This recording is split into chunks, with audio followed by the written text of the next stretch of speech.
السلام علیکم عزیز طلباء و طالبات. ہم لوگ داستان پڑھ رہے ہیں. داستان دراصل جو ہے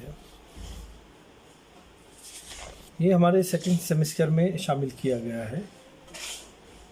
ہم نے داستان کی تعریف آغاز، ارتقاء، زائد ترکیبی کے علاوہ سیر تیسرے درویش کی پڑھ لیا ہے. اردو میں بہت بڑی بڑی اہم خاص داستانیں لکھی گئی ہیں. زمانے دراز سے داستان لکھنے کا، پڑھنے کا ایک شوق ذوق رہا ہے اور یہ ہمارے ادب کا حصہ ہے. داستانیں دراصل فرضی کہانیوں کو کہتے ہیں جس کا حقیقت سے کوئی تعلق نہیں رہتا ہے. فرضی کہانیاں بھی اور ایسی کہانیاں جس میں قصہ در قصہ چلا آتا ہے. مختلف داستان نگاروں نے اپنی اپنی داستانیں لکھ کر داستان نویسی میں ہمیشہ کے لیے جو ہے اپنے نام کو جو ہے ایک طرح سے دیکھیے نا. 1800 عیسوی میں باغ و بہار کا جو ہے اردو زبان میں ترجمہ ہوا تھا. میر امن دہلوی کا نام آج 2021 سلسلہ چل رہا ہے. تو ویسے ہی جو ہے جو اردو کے اہم داستان نگار ہیں ان میں ایک اہم نام رجب علی بیگ سرور کا ہے. انہوں نے فسانِ عجائب ایک داستان لکھی تھی. اسی فسانِ عجائب سے ایک چھوٹی سی داستان، ایک چھوٹی سی کہانی، ایک چھوٹی سی تقریر اخذ کی گئی ہے جس کا نام ہے بندر کی تقریر. یعنی بندر کی تقریر، یعنی بندر کے ذریعے سے ایک تقریر کرائی گئی ہے. بلکہ تقریر کیا کرائی گئی ہے، بلکہ یہ بتلانے کی کوشش کی گئی دنیا کی بے ثباتی کا، پند و نصیحت کا ایک بہترین چھوٹا سا نمونہ یہاں پر پیش کیا گیا ہے. اور اس میں یہ بھی کہا گیا ہے دنیا سڑی ہوئی چیز ہے اور اس کی قدرت یہ ہے کہ وہ دنیا بنانے والے کی طاقت، قدرت، قوت یہ ہے کہ وہ مجھ سے بے زبان ناچیز کو یہ تکلیف گویائی عنایت کیا. یعنی بندر کہہ رہا ہے یہ خدا کی قدرت ہی ہے کہ مجھ جیسے بے زبان کو اللہ تعالیٰ نے یہ تقریر کرنے کی توفیق دی، ہدایت دی. دراصل فسانِ عجائب ایک تبازات داستان ہے. یعنی خود سے لکھی ہوئی داستان کو ہم تبازات داستان کہتے ہیں.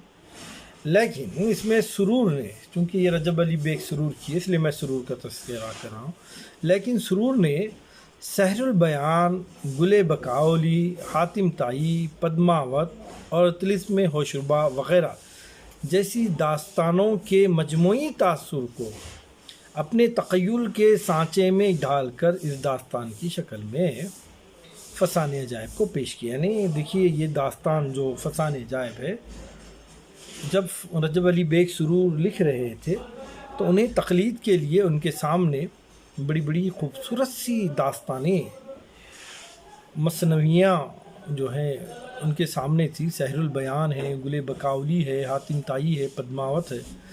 جب انہوں نے اس کا مطالعہ کیا اور اس جیسی ایک فضا کو اپنے ذہن میں اپنے سامنے رکھ کر، اس کے پلاٹ کو سامنے رکھ کر کہہ سکتے ہیں، اپنے تخیل کے سانچے میں ڈھال کر انہوں نے فسانِ عجائب لکھی ہے. یہی وجہ ہے کہ اس میں مختلف قدیم داستانوں کی ہمیں جھلک نظر آتی ہے. جب ہم فسانِ عجائب پڑھتے ہیں تو اس میں ہمیں قدیم داستانوں کی جھلک نظر آتی ہے. بہت خوبصورت داستان ہے. اپنے عہد کی تہذیب و تمدن کا کامیاب جو ہے رجب علی بیگ سرور نے ایک مواقع پیش کیا ہے، ایک تصویر پیش کی ہے اپنے زمانے کی. اس میں زندگی کے مختلف پہلوؤں کی تصویریں، مثلاً اس کی خوشحالی، اسباب تعیش کی فراوانی، اسباب تعیش ہے نا، عیش و عشرت اور تمام چیزوں کی، عیش و طرب، رقص و سرود کی محفلیں، زندگی سے بھرپور خے چہل پہل اور سرمستیاں مختلف انداز میں اس داستان میں جلوہ گر ہیں. اس داستان کے کرداروں کی بول چال، رسم و رواج اور اخلاقی اقدار سب میں زندگی کی سچائی کا گہرا رنگ موجود ہے، جس سے سرور کے معاشرتی شعور زبردست قوت مشاہدہ اور بلند خیال کا ہمیں پتہ چلتا ہے۔ اور اسی سے جو ہے یہ داستان سے ایک چھوٹی سی تقریر، بندر کی زبان سے، اب یہ تو خیر خیالی باتیں ہو گئی نا بھائی، اس کا حقیقت پہلے بات ذہن میں رکھ لیجئے گا۔ داستان خیالی کہانیوں کو، قصوں کو کہا جاتا ہے، حقیقی چیز سے اس کا کوئی تعلق نہیں ہوگا۔ اگر آپ یہ کہیں گے سر بندر تقریر کر سکتا ہے، تو ہاں کر سکتا ہے، داستانوں میں، کہانیوں میں، ناولوں میں، وہ تو اس تخلیق کار کا فن ہے، وہ کسی سے بھی تقریر کروا سکتا ہے۔ لیکن یہ جو تقریر ہے اس میں پند و نصیحت ہے، اس میں ہمیں جو ہے ایک طرح کی نصیحت آمیز تقریر کو انہوں نے پیش کیا ہے اور کہا، دیکھیے زبان تھوڑا سا دقیق ہے، ہاں،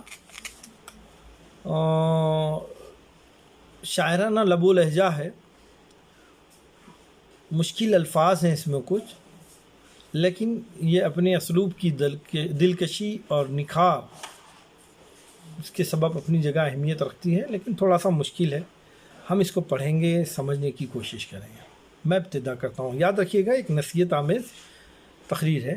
یہاں پر بندر مخاطب ہے لوگوں سے، کہہ رہا ہے، صاحبو، اے انسانوں، دنیائے دو نئے رنگی، زمانے سلفہ پرور بو قلم و عبرت وہ دید کی جا یعنی جگہ ہے۔ دنیا دراصل کیا ہے؟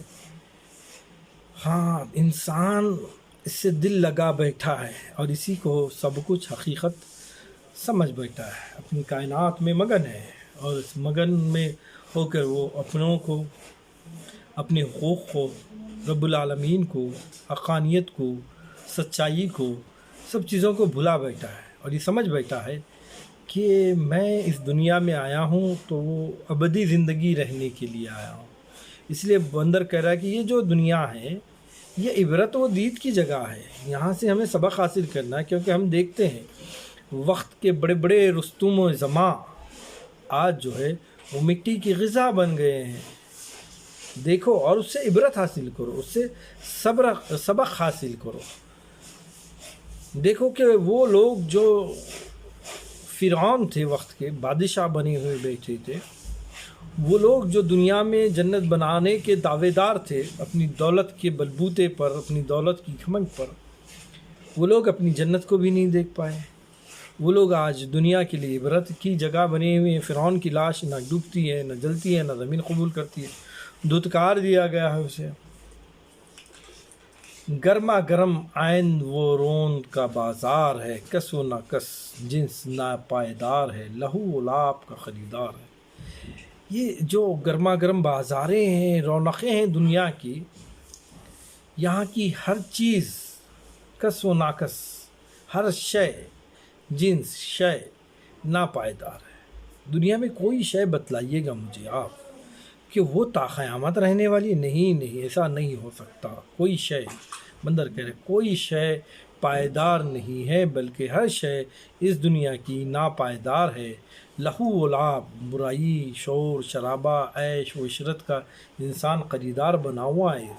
اس ناپائیدار دنیا میں انسان جو لہو لعب میں محو ہو گیا ہے، اپنے کام میں مصروف قضا ہے۔ لیکن ایک بات یاد رکھیے گا، آپ تو برائیوں میں لگے ہوئے ہیں اور اپنی آنے کی زندگی کے مقصد کو بھول گئے ہیں، اور آپ کو یہ بھی پتہ نہیں کہ اب آ گئے ہیں تو آپ کو جانا بھی ہے۔ ہاں، اتنا یاد رکھیے گا، بندر کہتا اپنے کام میں مصروف قضا ہے۔ قضا موت کو کہتے ہیں، موت اپنے کام میں مصروف ہے، وہ اپنا کام کر رہی ہے۔ اس کو کام کیا دیا گیا ہے؟ اس آدمی کو لے کر چلے جاؤ۔ کل من علیہا فان، ہر شے فنا ہونے والی ہے، کوئی شے برقرار رہنے والی نہیں ہے۔ اصل قرآن میں اللہ تعالیٰ نے کہا نا، کل من علیہا فان، کل نفس ذائقۃ الموت، جو نفس ہے، جو زندہ ہے، وہ موت کا مزہ چکھنے والی ہے۔ اور جتنی چیزیں ہیں، کل من، جتنی چیزیں ہیں، علیہ فاں، سب چیزیں فنا ہونے والی، برقرار رہنے والی رب العالمین کی ذات ہے، باقی سب چیزیں بیکار ہیں۔ معاملات قضاء و قدر سے ہر ایک ناچار ہے، قسمت، مقدرات، موت و زندگی، ہر انسان کو اس سے گزرنا ہے، ناچار ہے، اسے گزرنا ہی پڑے گا۔ جو شے آئی ہے تو اس کو فنا ہونا پڑے گا۔ جو پیدا ہوا ہے، پیدائش دراصل موت کا پیغام دیتی ہے، یہ پیدا ہوا تو اب یہ مرنے والا بھی ہے، ہاں اس کا وقت ایک متعین ہے۔ جسے دیکھا آزاد نہ پایا، کسی نہ کسی بکھیڑے میں مبتلا ہے۔ کوئی کسی کی عداوت میں ہے، کوئی کسی کا شیدا ہے۔ کیا کہہ رہا بندہ؟ دنیا میں انسان اس طرح مصروف ہے کہ کوئی کسی سے دشمنی کر رہا ہے، کوئی کسی کے محبت میں پڑا ہوا ہے، کوئی کسی کی خواہش اور تمنا کے پیچھے دوڑ رہا ہے، ہر کوئی کسی نہ کسی بکھیڑے میں مبتلا ہے۔ ہر ایک کو اتنا سوچتا نہیں کیا لین دین ہو رہا ہے، کوئی یہ سوچنے کے لیے تیار نہیں کہ کیا لین دین ہو رہا ہے۔ سود کی امید میں سراسر سیاہ ہے، فائدے کی امید میں نقصان اٹھا رہا ہے۔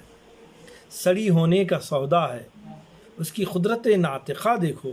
بندر کیا کرے؟ اس خدا کی قدرت دیکھو کہ مجھ سے بے زبان ناچیز کو، بندر بے زبان تو ہوتا نا، اس کو قوت گویائی قدرت نے عطا نہیں کی۔ ہم دیکھتے ہیں جانوروں کو، وہ بات نہیں کرتے نا، قوت زبان رہتے ہوئے قوت گویائی سے وہ محروم ہے، لیکن بندر یہاں کہہ رہا ہے اس کی قدرت ناطقہ دیکھو، مجھ سے بے زبان ناچیز کو۔ ہاں یہ تکلیف گویائی عنایت کی، یہ تکلیف دے رہا ہے۔ وہ کس بات کی تکلیف دے رہا ہے؟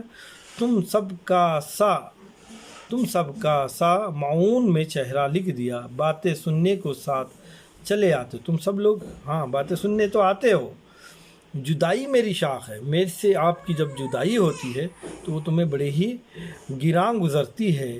جو ہے مشتاق ہے، خواہش مند ہے، حال زار پر رحم کھا، اس حال پر، اس کیفیت پر، جو اس وقت کیفیت ہے کہ تو آخرت کو بھلا بیٹھا ہے، اس حالت پر تو رحم کھا۔ آنسو بہاتے ہو، یہ رحیمی کی صفت ہے۔ آنسو بہانا یہ رحم دلی کی صفت ہے۔ اللہ تعالیٰ نے بھی آنسوؤں کو بڑا پسند فرمایا ہے۔ ایک آنسو جب انسان ندامت و شرمندگی کا اپنے آنکھوں سے بہاتا ہے، میرے رب کا وعدہ ہے اس کے گناہوں کو معاف کر دیتا ہے۔ اور اس یہاں پر بندر بھی وہی کہہ رہا ہے، یہ جو آنسو ہے یقیناً یہ رحیمی کی صفت ہے، یہ پہچان ہے آپ کی رحم دلی کی۔ شان قہاری دیکھو، قہار جبار و قہار ہے خدا، عذابناک بھی ہے اللہ تعالیٰ، جہاں رحمان و رحیم ہے وہاں قہاریت بھی ہے رب العالمین کی۔ اسی تقریر کی دھوم سے ایک ظالم سے مجھ مظلوم کا مقابلہ ہوتا۔ اب جب یہ تقریر ہو رہی ہے تو اب ظاہری بات ہے جہاں پر اچھائی ہو، سچائی ہو، نیک دلی ہو، فراغ دلی ہو، نیکی کا درس دیا جا رہا، وہاں شیطان بھی آ جاتا ہے، کیونکہ شیطان یہ نہیں چاہتا کہ کبھی بھی کوئی اچھائیاں برقرار رہے، کوئی کسی کو اچھائی کا درس دے، اس کو پسند نہیں ہے۔ اب بندر کہہ رہا ہے کہ جہاں میں اس قسم کی تقریر کر رہا ہوں، لوگوں کو سچی راستہ بتا رہا ہوں، راہ راست پر بلانے کی بات کرتا ہوں، تو اس تقریر کے سبب مجھ مظلوم کا مقابلہ، مظلوم جس پر ظلم کیا گیا ہے، مجھ مظلوم کا مقابلہ ہوتا ہے۔ یقین کامل ہے وہ قتل کرے گا، ہو سکتا ہے کہ میں قتل ہو جاؤں، بے گناہ کے خون سے ہاتھ بھرے گا، ہاں وہ ظالم میرا قتل کرے گا اور میں بے گناہ ہوں، اور میرے جیسے بے گناہ کے قتل سے وہ اپنے ہاتھ بھرے گا، ہاں، اور تب اس کو آرام آئے گا۔ یہ گویا پیام مرگ تھا۔ بولتے نا بھائی، اچھائی کا جب انسان کوئی پیغام دیتا ہے اور لوگوں کو جب راہ راست پر بلاتا ہے تو ہم دیکھتے ہیں کہ لوگ اس کے جو ہے دشمن سے بن جاتے ہیں۔ یعنی دنیا میں اچھائی کا پیغام دینا، راہ راست پر چلنے کی تلقین کرنا بھی جو ہے ایک طرح کا مشکل سا فعل ہو گیا ہے۔ ہم دیکھتے ہیں کہ جب ہم اچھائی کی بات کرنے جاتے ہیں تو لوگوں کو بڑی گراں گزرتی ہے، اور جب لوگوں کی غلطیوں کی ہم نشاندہی کرتے ہیں، ان کی خامیوں کی، تو وہ اصلاح کر لینے کے بجائے ہماری جان کے دشمن بن جاتے ہیں، اور بعض اوقات اس کا انجام انسان کو اپنی جان سے ہاتھ دھونا بھی پڑتا ہے۔ یہاں پر حال وہی ہے، اور اسی بات کی طرف وہ جو ہے پیغام توجہ دلاتے ہوئے کہتا ہے بندر کہ یہ گویائی، یہ میرا پیغام اچھائی کا، سچائی کا، گویا پیام مرگ تھا، یعنی موت کا پیغام تھا۔ دنیا جائے آزمائش ہے، دنیا کیا ہے؟ آزمائش کی جگہ ہے۔ اللہ تعالیٰ نے کائنات، دنیا پیدا کی، دنیا بنایا، خالق کائنات نے انسان بنایا، انسان کو بھیجا اور دو چیزیں رکھی، اچھائی اور برائی، اور کہا کہ آپ اس دنیا میں ہو، یہ اچھائی ہے اور یہ برائی ہے۔ اچھائی مصیبتوں سے ڈھانک دی گئی ہے، برائی پھولوں میں ڈھانک دی گئی ہے۔ ہاں، اب تمہیں آزمایا جائے گا، آپ اچھائی کے راستے پہ چلیں گے یا برائی کے راستے پہ۔ آپ جس راستے پہ بھی چلیں گے وہ راستہ آپ کے نام اعمال میں لکھ دیا جائے گا۔ اچھائی کے راستے پہ آپ کو کامیابی ملے گی، برائی کے راستے پہ یقیناً آپ نقصان اٹھائیں گے۔ تو یہ دنیا میں آپ کو بھیج دیا گیا آزمائش کے لیے کہ دیکھو، آپ کو ہم بتا دیے یہ اچھائی ہے برائی، آپ کس راستے پر چلتے ہیں، یہ آپ کا اپنا اختیار ہے۔ نادان جانتے ہیں یہ مقام قابل آرام و آسائش ہے۔ نادان لوگ کیا سمجھتے ہیں؟ دنیا ہی سب کچھ ہے، یہ کائنات سب کچھ ہے، یہاں پر آرام سے رہنا، آسائش میں رہنا، دنیا کی رونقیں، نعمتوں میں خوب پلے بڑے، بس اسی میں گنگ ہے نادان انسان۔ وہ سمجھ بیٹھا ہے کہ یہاں پر رہنا ہی اس کے لیے سب کچھ ہے۔ دو روزہ نہیں دھرتے ہیں، دو روزہ زیست کی خاطر کیا کیا ساز و سامان پیدا کرتے ہیں۔ یعنی انسان کی دو روزہ زندگی، اس ناپائیدار زندگی، کبھی بھی ختم ہونے والی زندگی، اس دو روزہ زندگی کے خاطر انسان پتہ نہیں کیا کیا ساز و سامان جمع کر لیتا ہے۔ دیکھیے نا، حضور صلی اللہ علیہ وسلم کے پاس ایک مرتبہ آپ آرام فرما رہے تھے، کوئی ملنے آئے، آپ اٹھ کر بیٹھے تو دیکھتے ہیں کہ آپ کے جسم مبارک پر چٹائی کی پورے نشانات اٹھے ہوئے ہیں۔ وہ آدمی بولا، یا رسول اللہ صلی اللہ علیہ وسلم، میں آپ کے لیے گدے کا انتظام کر دوں؟ سرکار دو عالم صلی اللہ علیہ وسلم نے منع فرمایا، اور آپ نے فرمایا کہ ایک مسافر کے لیے اتنی ہی چیزیں ضروری ہے جتنے کہ سفر کے لیے ہوتی ہیں۔ زیادہ سامان لیں گے تو سفر مشکل ہو جائے گا۔ آپ میرے آقا سرور کونین صلی اللہ علیہ وسلم کی حیات مبارکہ دیکھیے، کیا چیزیں تھیں زندگی میں، کون سی چیزیں تھیں، لیکن آپ نے تمام زندگی کو، دنیا کی تمام آرائش و آسائش کو بالکل ریجیکٹ کر دیا، اور آخرت کی طلب، اللہ کی خوشنودی اور پوری کائنات کو راہ راست پر لانا آپ کا مقصد تھا، آپ کا نصب العین رہا، اور یہی سب کچھ ہے۔ لیکن نادان انسان اصل میں اس دنیا کو بہت سب کچھ سمجھ بیٹھا ہے، اور اسی کے خاطر وہ کیا کرتا ہے؟ وہ یہ کرتا ہے کہ سارے زمانے کے ساز و سامان کو جمع کرنے کی سوچتا ہے، لیکن اسے سوچنا بھی چاہیے کہ بروز قیامت اسے ان تمام چیزوں کا حساب بھی دینا ہے۔ فرعون بے سامان ہو کر زمین پر پاؤں نہیں دھرتے ہیں۔ فرعون دیکھیے نا، اب زمین پر اس کے پیر بھی نہیں رکھے جا سکتے، زمین دھتکار دی، میں نے کہا اس سے پہلے آپ کو، زمین اس کو دھتکار دی، سمندر میں ڈبونے کی کوشش کی گئی، وہ نکال کر پھینک دیا پانی اس کو۔ تخت و تاج کا مالک، بادشاہ ہے وقت، لیکن قدرت کو چیلنج کر بیٹھا، خدائی کا دعوے دار بن بیٹھا، اللہ تعالیٰ نے اس کو دھتکار دیا۔ تو فرعون بھی بے سامان ہو کر اس زمین سے چلا گیا۔ ہاں، لیکن انسان کیا ہے؟ سر کو اٹھا کر، آنکھ کو بند کر کر چلتے ہیں۔ جگہ جگہ پوری کائنات میں ایسی شے اللہ تعالیٰ نے رکھ دی ہے جس سے ہم عبرت حاصل کر سکتے ہیں، لیکن انسان ان چیزوں کو دیکھنے کے بجائے اپنی آنکھیں بند کر کر چلتا ہے، اور غرور و تکبر سے غریبوں کے سر کچلتے رہتا ہے۔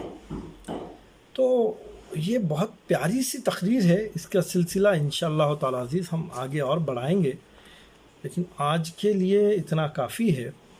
بقیہ اس داستان کے، اس تقریر کے جو حصے ہیں وہ دوسرے تیسرے پریئر میں جلد سے جلد ہم تکمیل کرنے کی کوشش کریں گے۔ آج کے لیے اتنا کافی ہے۔ اللہ حافظ۔